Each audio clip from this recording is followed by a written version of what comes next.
Hello guys, welcome back to my YouTube channel.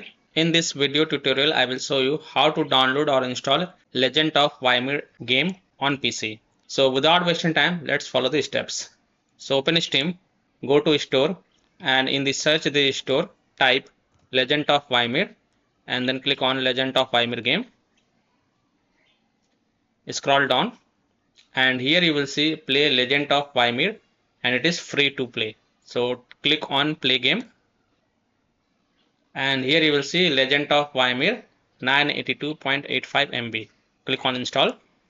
Read the EULA terms and condition and then click on accept. Now go to the library and here you can see Legend of YMIR game is getting downloaded on my PC. So this is how you can download or install a Legend of YMIR game on PC via Steam launcher. So that's all for this video. If this video helped you, then please like and subscribe to my channel. Share this video and hit the bell icon to get the latest updates. Thank you.